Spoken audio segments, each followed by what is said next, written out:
Morning students, हम लोग आज अपनी कविता उपवन से बातचीत के आगे के पंक्तियों को पूरा करते हैं।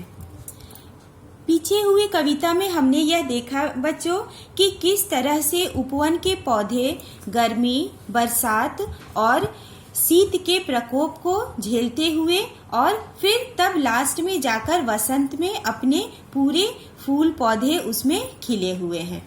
अब आगे कवि क्या कहते हैं बच्चों, जो कष्टों से भागा दूर हो गया सहज जीवन के क्रम से, उसको दे क्या दान प्रकृति की यह गतिमयता यह नववेला। कवि यह कहते हैं कि जो व्यक्ति कष्ट से भागता है वह अपने सहज जीवन के क्रम से बहुत दूर हो जाता है। उसको प्रकृति फिर क्या दान दे, अर्थात उसको प्रकृति क्या दे, क्या नवबेला दे। जो मनुष्य कष्टों से को अपनाता है, कष्टों से बाहर निकलने के विभिन्न तरह के उपाय खोजता है, वही अपने जीवन में आगे बढ़ता है। पीड़ा के माथे पर ही आनंद तिलक चढ़ता आया है, अर्थात जो व्यक्ति कष्ट सहता है उसके माथे पर ही आनंद का तिलक चढ़ता है। अगर कोई यह चाहे कि बिना परिश्रम किए हमें कोई तिलक लगा दे आनंद का, तो यह मुमकिन नहीं है। आगे बढ़ने के लिए हमें कष्ट को झेलना पड़ेगा। मुझे देखकर आज तुम्हारा मन यदि सचमुच ललचाया है।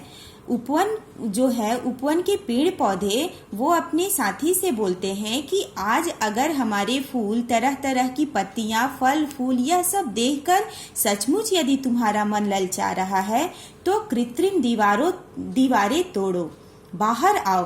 तो यह जो तुम अपने आसपास कृत्रिम दीवारें बना करके रखे हो, गर्मी से बचने के लिए एसी लगाए हो, बरसात के लिए जैकेट पहनते हो, शीत से बचने के लिए हीटर का उपयोग करते हो, तो ये सारे कृत्रिम दीवारों तोड़ो, खुलो तपो भीगो गल जाओ। ये दीवारें तोड़कर बाहर आओ और खुल के जियो, गर्मी में तपो, बारिश में भीगो, शीत के प्रकोप में अपने शरीर को गलाओ। आंधी तूफानों को सिर पर लेना सीखो। आंधी तूफानों से मतलब कष्ट और मुसीबत।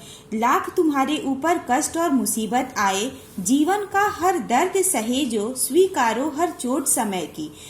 अपने शरीर को, अपने आप को ऐसा बनाओ जो हर कष्ट, हर परिस्थिति में उस चोट को स्वीकारो, जीवन के हर चोट को स्वीकारो।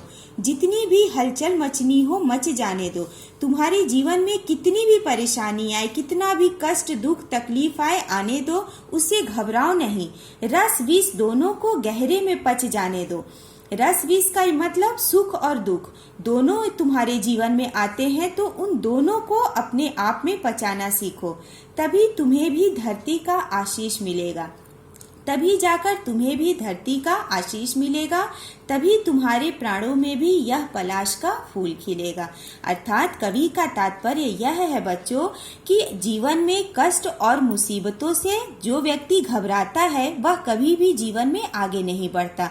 जीवन में आगे बढ़ने के लिए हमें कष्ट, मुसीबत ये सब को सहन करना पड़ता है, तब जाकर तुम्हारे सिर पर आनंद का तिलक चढ़ता